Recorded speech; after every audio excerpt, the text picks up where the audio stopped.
What I learned is you can't have your hands in a ton of different things if you're going to be successful in real estate. And that's a big error that people make, is that the assumption is, oh, I'm really well connected, or, oh, I have so many friends at my daughter's school, they'll use me, and I'm going to become an agent and I'm just going to do a few sales a year. And I'm okay with that. Real estate is as successful as the amount of work you want to put into it.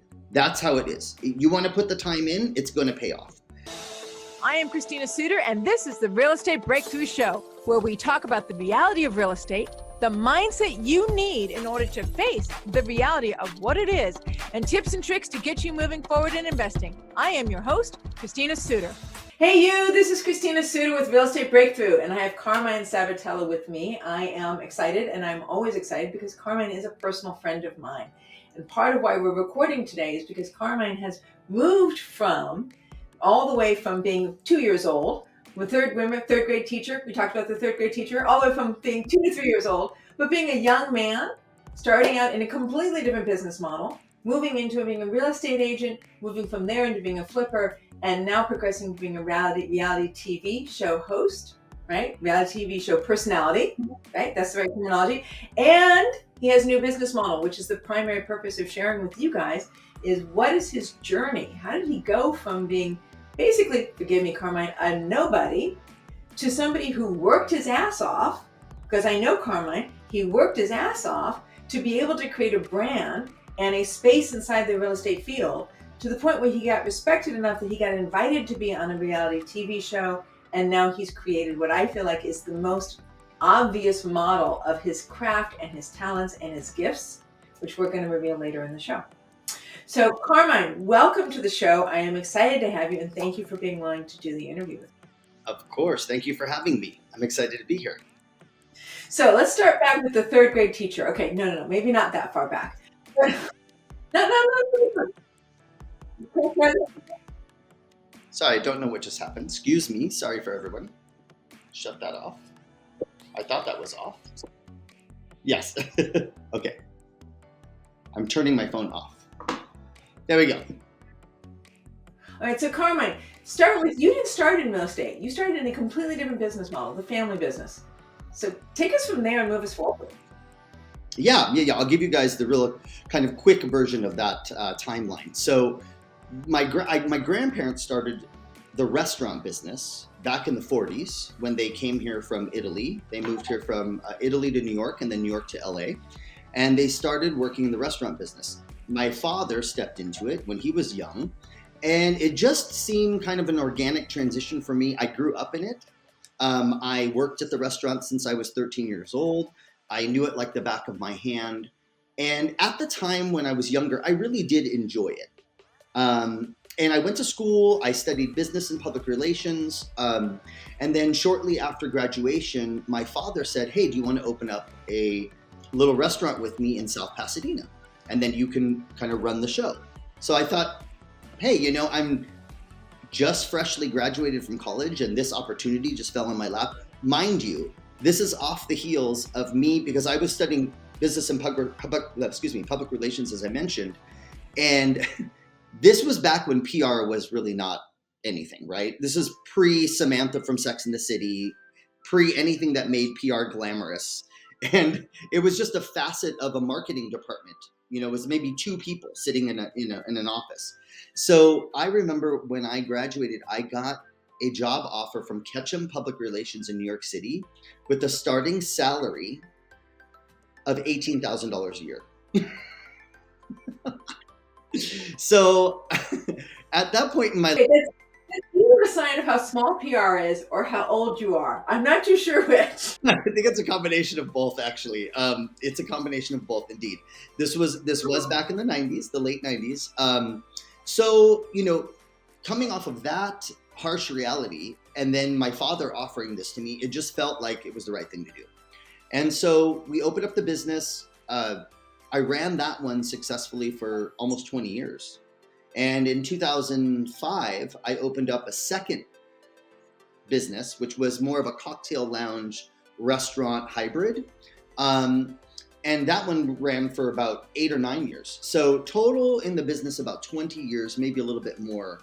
And I have to say the last maybe 7 or 8 years of that journey were very difficult for me. I was not, yeah, I wasn't happy. I had a child, and I grew up in a household where you didn't see your parents. If I wanted to go see my parents, I went to the restaurant and I sat in the kitchen on top of the crushed tomato can boxes, and I would do my homework so I could see my mom and dad. And it just wasn't great. It was less than ideal. So I looked at my daughter, and at a very young age, and I just thought, you know what? I don't want the same thing for her. I want something better. And also, I wanted to feel genuinely happy and that I loved what I was doing, and I didn't love it anymore. The restaurant business changed in the 2000s. It really did. It really changed, and it was all in favor of the employee. It was very difficult to deal with workers' compensation, insurance issues, and just also it's tiring when you have a staff of over 100 people between your restaurants, and half of them, this is just like a pit stop job for them, right? So I had to make a change. I always loved real estate. I always had a passion for real estate. I remember even speaking to my ex and saying, oh, I want to get into real estate. And she said, oh, you should get into real estate. You've always talked about it since we were in college. I didn't even remember that. So, but I do remember always trying to find my friends like places to rent and things like that. My friend would be like, oh, I'm going to move, to Beverly Hills. I'm like, oh, I would literally drive out to Beverly Hills and drive around and find places, take the phone numbers, old school, write the phone numbers down. So that's kind of how it started, right? Remember, you couldn't just pick up your phone and Google the address. You had to literally physically go and you could even take a picture with your phone.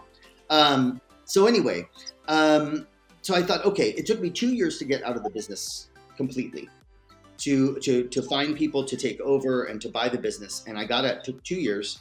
And then I dove into real estate. I started studying.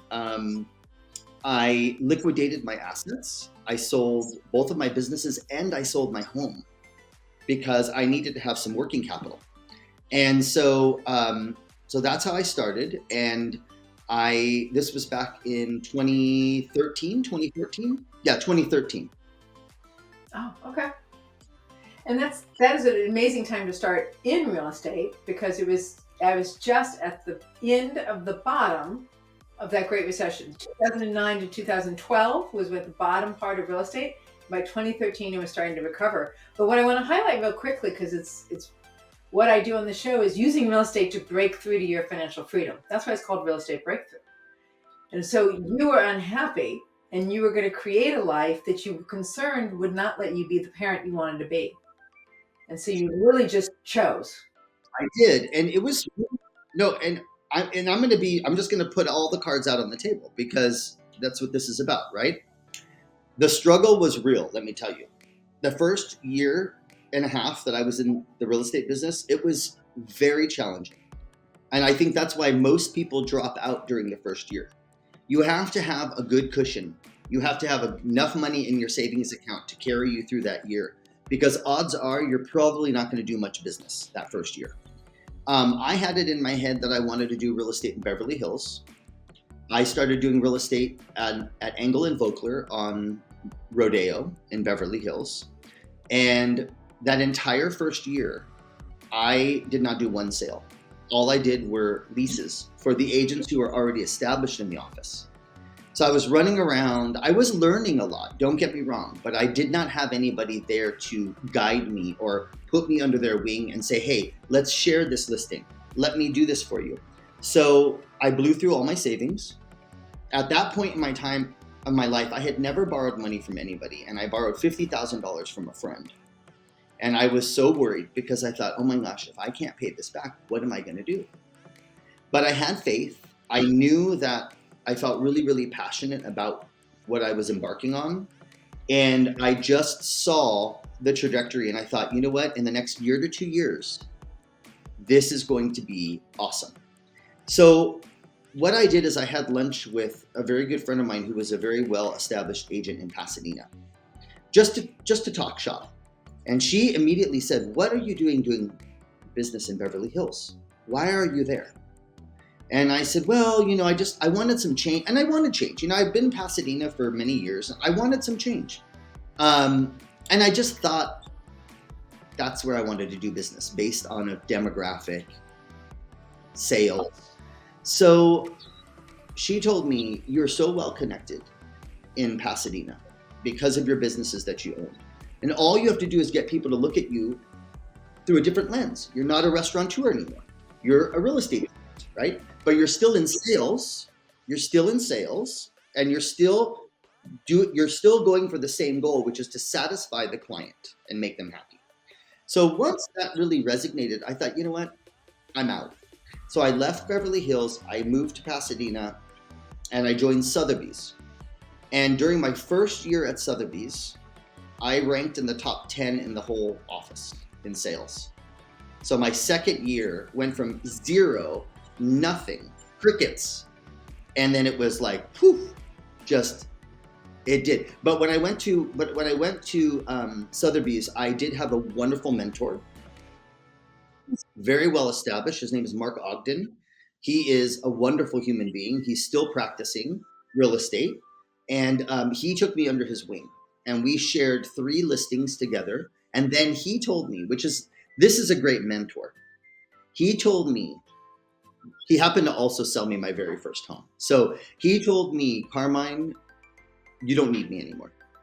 You have this, like you have this personality, and you have this passion and this drive. You don't need me. And if you need me for anything, I'm here. You can ask me questions, but why are you going to be sharing part of the pie with me when you don't need to? And I had my daughter to support. I was a single dad at the time, and I had my daughter to support, and I had bills that I had to pay, and I wanted to get into home ownership again. So that's how that happened.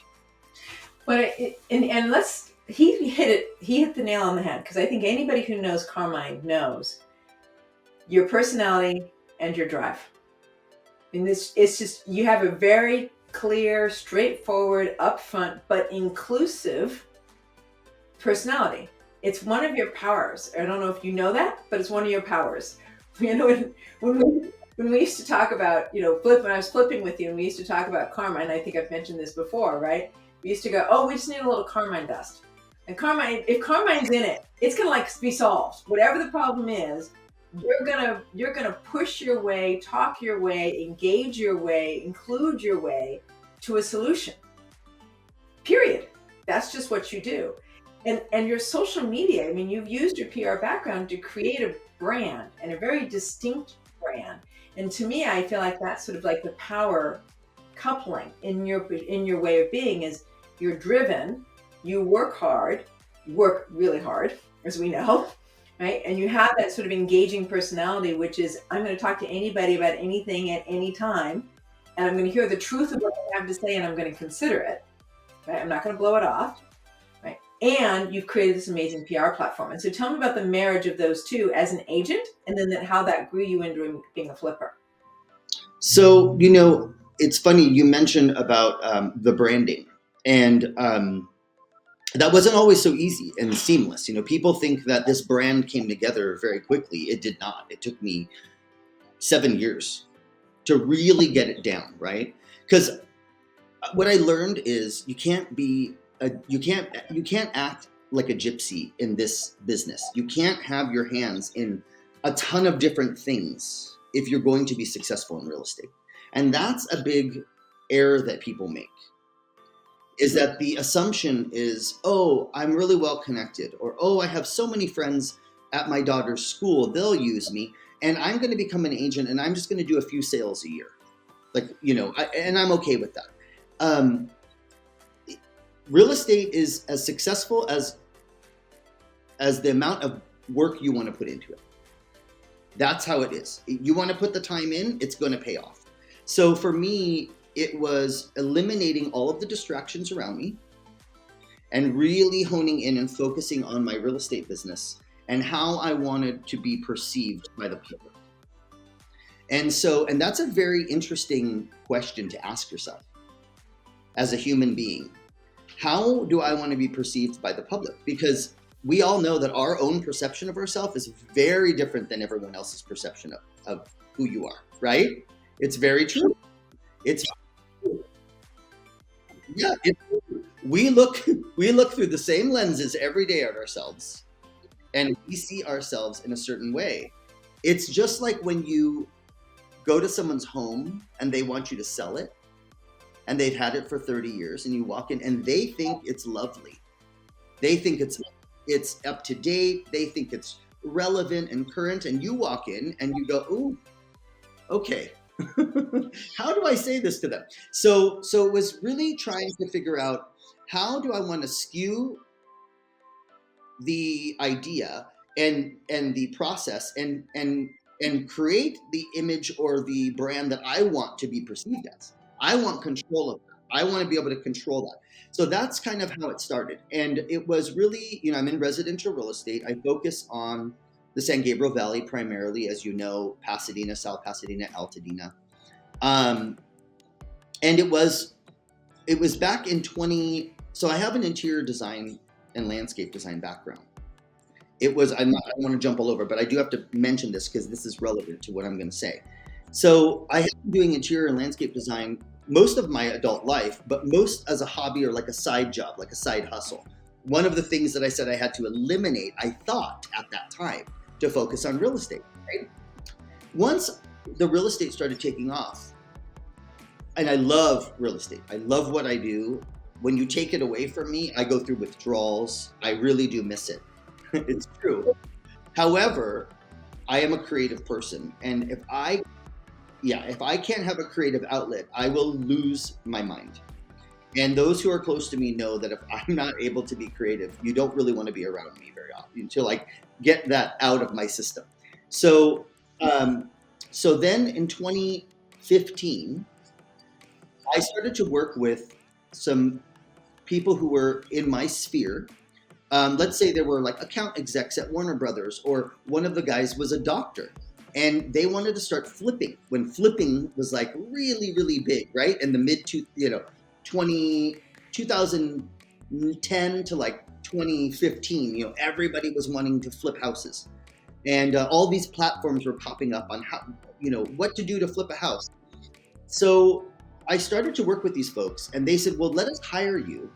We want you to find us the house. Then we want you to guide us through the design, and then you sell it for us. At the time, an early real estate person in the business, I was hungry, I needed money, and I thought, this is great. And that lasted about a year. And then I realized, what am I doing? Like, I'm doing all the work, and I'm getting the commissions, don't get me wrong, but I'm certainly not getting any of the pie, and that's not fair. So I created my parent company, which is CS Domains Incorporated, and that became my company for all things renovation related. So that was going to cover any of my flips. That was going to cover any of my my guidance or my consultation for anybody who wants to hire me to help them flip. I partnered with people. I ran everything through my business. As you know, we partnered together several times. So that's how that kind of brainchild happened, and it really happened accidentally. I didn't wake up one day and say, I want to flip houses. And also, I don't use the F word. I don't flip houses. For me, I restore and renovate, because I come from an interior design background. I can teach you how to flip a house, and there are all different levels of flipping, which we can dive into later, but there are all different levels of how you can flip a house. So that's kind of how the brand came together, is that I had my real estate, and then I had my development, if you will, and how was I going to sync these together? And it dawned on me, don't people need to fix up their house before they sell it to maximize the potential? People buy homes that need a ton of work because they can't afford something that's turnkey. So then it thought, well, why don't I introduce our services to these folks who are people who are buying these homes for themselves? These are end users who need these services, or people maximizing the sale. When I go to somebody and I say to them and I present to them, this is the scenario if you sell as is. This is scenario A, and this is scenario B. Sometimes there's a scenario C, depending on how big the property is or what distress it's under. So we give them options, but when we have a formula that works. These numbers work through and through. We hit our numbers every single time. And when we go in and we say, okay, let us renovate your kitchen, your 2 bathrooms, and your backyard. And this is how it's going to look. We break it down. We itemize it. This is what you're putting in, and this is what you're going to get out of your investment. This is your ROI. This is your return on your investment. And everybody that looks at that goes, no brainer, like done. So I started doing that here and there. And then I was able to merge the brand and create this really, really strong brand and presence that we're the real estate team that you call if you want to maximize your sale, or if you need to buy a house that you need to fix up. We service everyone, don't get us wrong. We can work with people who don't need anything. We love that because it makes our job and our life easier. If we could just walk in and throw a sign up in front of the property, that's like my dream come true. But normally, yeah. Yeah, and that's, yeah. It's funny, Christina, because sometimes I feel guilty. Like when I do a deal and I don't have to do any work, as far as like, if I'm just doing straight real estate and I close the deal, I'm like, wow, that was so, like, yeah, I'm like, it didn't really do that much. Like, don't get me wrong, I'm not discounting what we do, because what we do is, it's a lot of work. But yeah, so if I'm going to interrupt you because here's why I'm going to interrupt you, because I think it's important, because it is what Carmine brings to the deal. So what does Carmine bring to the deal is a level of diligence and care because of your capacity as both a designer as well as the character and personality that you are and the capacity to get things done. You see how you can move a deal forward. And you've always been able to see that. Like you have that vision. I know it personally. You have that vision. You walk into a property and you're like, okay, so here's how we're gonna, and it's almost immediate the way it shows up inside of you. And then it's just a matter of implementing it over time. So I think when you go, hey, all I'm going to do is put my sign in front and we're going to sell the house, it's almost like, I wonder if it's almost like, well, did I really do everything I could do to help them maximize their property? Did I really make sure that they got what they needed? Right? Because that's what I know you to do and where you come from in your understanding. It isn't just, hey, this is entertaining to me. Woohoo, let me redesign another house, which you don't mind doing and you're good at.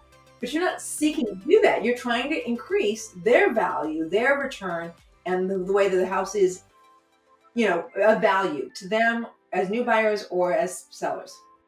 And to echo what you just said, we are so passionate about what we do and what we can offer our clients that at times we're in a situation where the client may not have the ability to do anything. They don't have the funds. They can't qualify for a short-term loan or a concierge program. So we've stepped in and we have done stuff because we know that the return is going to be so large that we will put the investment in on the front end and we'll take the investment out once the house sells. And if it doesn't hit the number, which we've never had that issue, if it doesn't hit the number, then we would have no problem letting them keep what we've done and not ask for reimbursement. It's something that we feel really strongly about, and that's why we believe in what we do. Because I've told people, and Christina, I think you know this to be true, I will not sell, and this is what going back to the flipping or my investor clients, I won't sell a property to somebody that I don't believe in for myself. So if I won't, and I have bailed out clients of mine before where they've gone into the situation and they've gotten really scared. You pointed at yourself, yes, you were one of them, but there were several others too. And people got really scared for whatever reason. Maybe the investment was initially too large. They got wrapped up in the excitement, or perhaps maybe the unveiling of what was going to happen with the renovation was too overwhelming for them. Whatever it was, we took it off their hands and then we finished it ourselves and made a profit. So that is kind of, that's how that that brand became what it is today.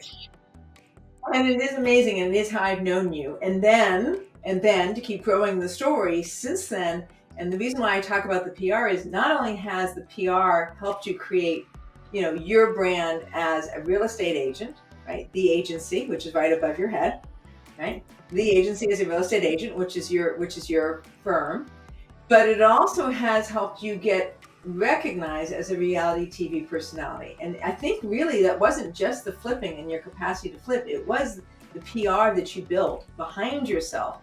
And I'm going to keep going, because one of the other things I noticed was that your homes always sold, and they always sold quickly. And again, I think it was another Carmine home. Became known in the Pasadena, Arcadia, Altadena area that it was a Carmine Sabatella home. And that became meaningful as a brand by itself, that it was designed by you. Right. Yeah. And to that, but I'm talking about accuracy, right? Like, this is what I know happened. When I say it's a Carmine Sabatella home, it's like, oh, it is? And it's not just because you have an awesome personality, it's because of all your PR work. Well, our branding is very specific. So even when we bring new team members on, we do things very, very, very precise, very concise, and we try to keep it as consistent as possible. This comes from the way we set up our signs out in front of the house, to all of the marketing that we do, to the mailers that we do, to the descriptions that we do for the properties. So everything has to be really consistent.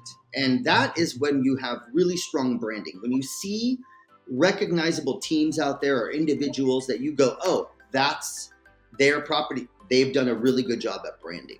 And what you just said, I do get quite often, and it makes me smile every time that I do, is when people will come to me and say, oh, I was touring houses the other day and I walked into this house and I just knew it had to be something that Carmine, as you said, sprinkled his dust on, or however you worded it.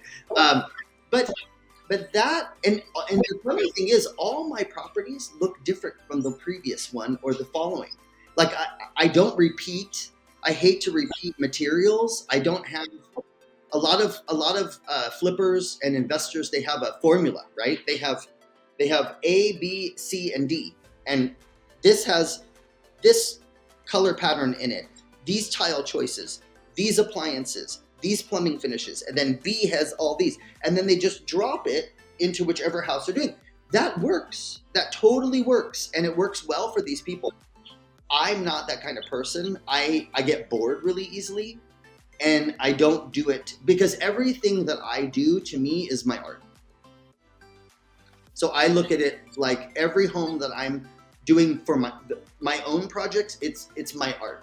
So I go in and it has to be different every time. You don't see an artist doing the same painting over and over again. Okay, I'm going to interrupt you, because here's what I do know is the same, because you told this to me when we were doing the flip up on Mountain. You told this to me.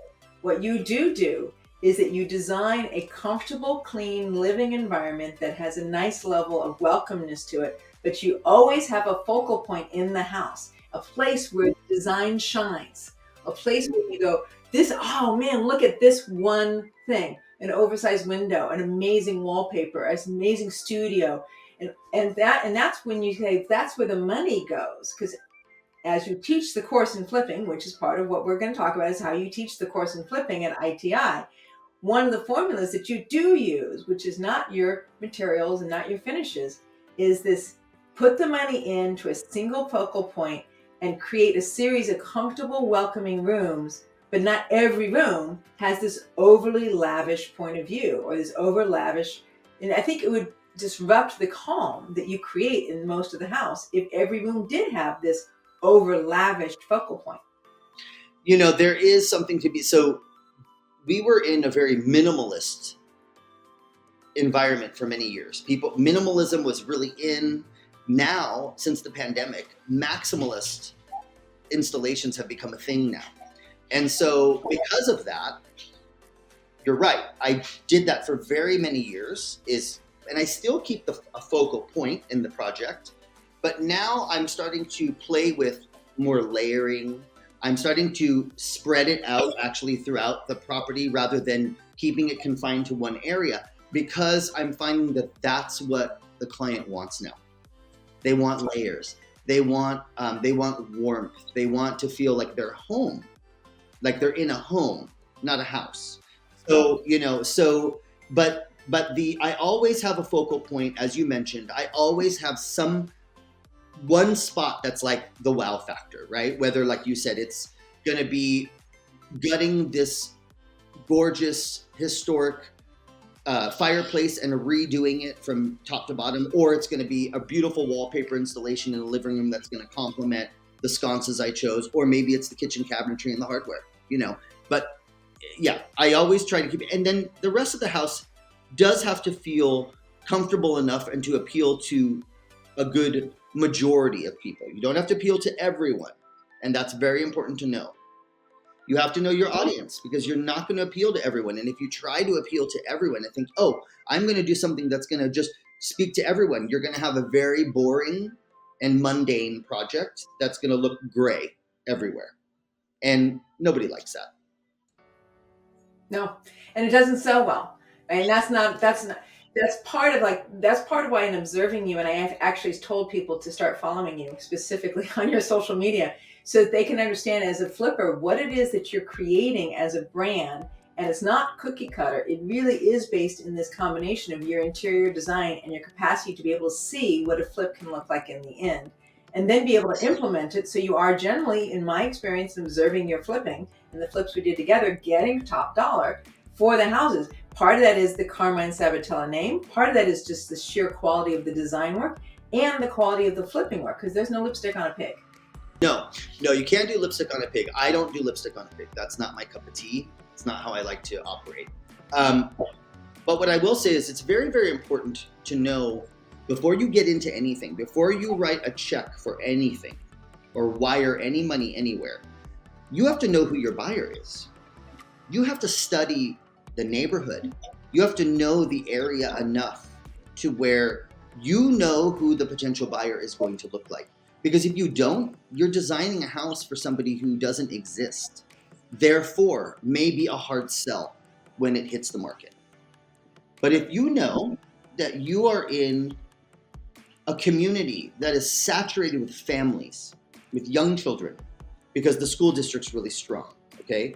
Then that house has to be to check off 90% of the boxes for those young families with young children. And you have to be mindful of that. Beautifully said. All right. So tell me about how you got from this brand you carefully cultivated in flipping, which is how I know you, to the reality TV show. So it was interesting. I started to build up my presence on social media, primarily on Instagram and Facebook. Although Facebook's kind of become a little archaic at this point, but I still have a very strong presence on Facebook and Instagram. But at the time, Instagram had blown up, and I think at the time I maybe had like 30,000 followers, maybe 30,000 followers. And I started to get a lot of momentum from my social media.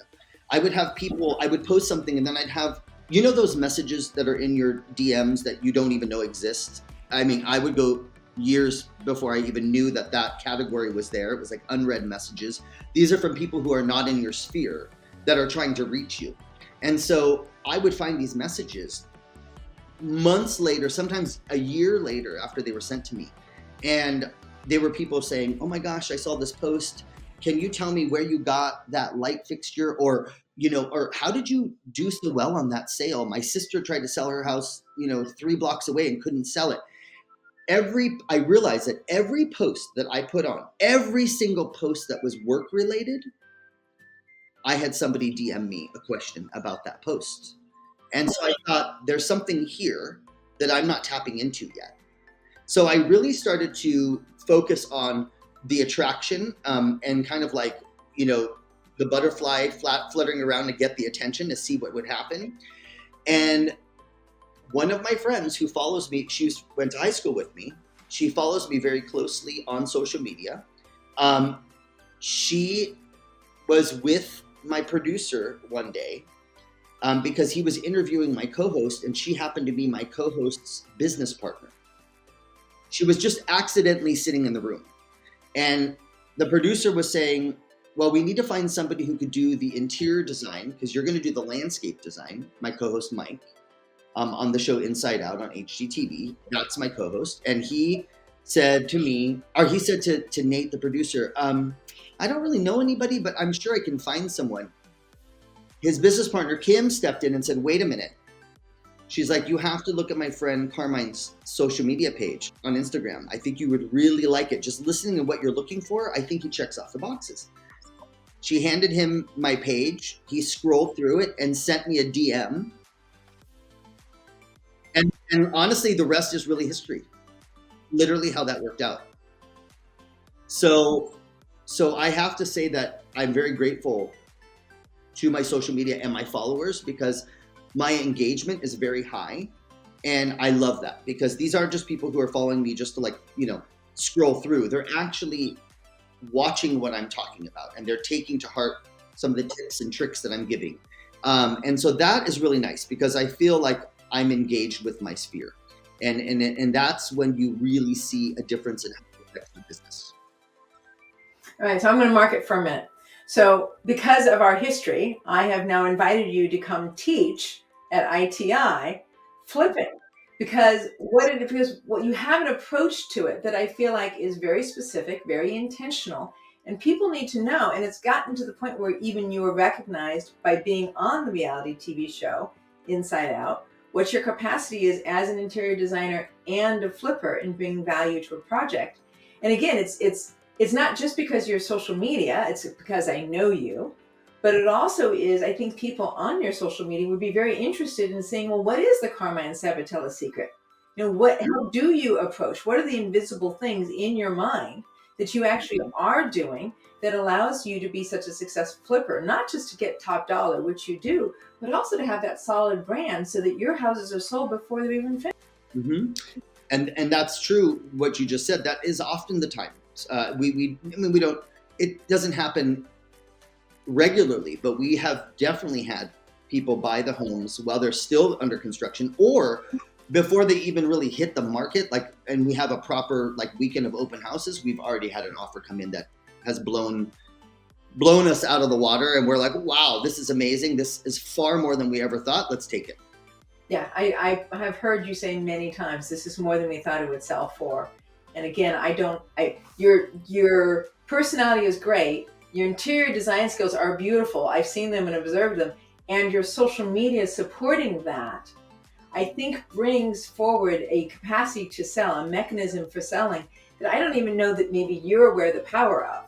Maybe you are, maybe you're not, but I know in observing you, I'm like, does he know that not every house is getting this many offers? Does he know that not every house is competing the same way, that not every... I don't know. I don't even know if you know what I've observed, which is this is a trio of things that you do that makes you successful. Okay, so now let's get to the pinnacle of all this. So not only have you owned a restaurant, worked in your parents started the restaurant, you worked in the restaurant as a kid, you owned 2 restaurants of your own, you sold them, you became a real estate agent, you specialized in Pasadena, you then started adding the interior design element to it. And then you got invited, and then you had a strong PR work, and then you got invited onto a TV show called Inside Out. But now you have... So now we have opened up a brick and mortar in the heart of South Pasadena, in downtown South Pasadena on Mission.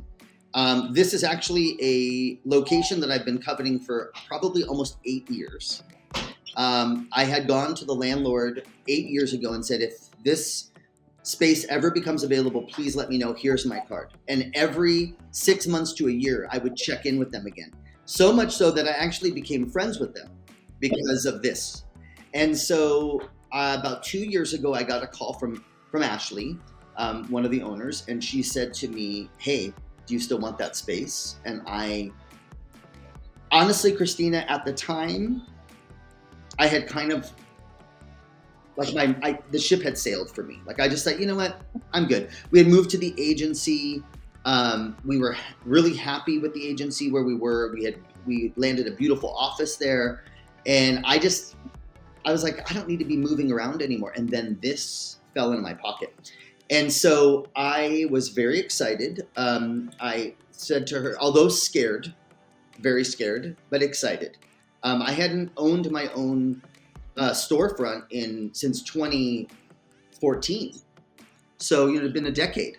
And I'm not getting any younger. So I thought, well, but I have built a really wonderful team of people who work with me, who have my back in every aspect, and they are hard workers, and they are diligent, and they are my family now. And so with everybody together, we just said, you know what, this just feels like this is the right move. And so what we did is we took this space and we divided it, and we created a smaller portion of it dedicated to our design studio and our satellite office for the agency, our real estate team. So now you can walk in.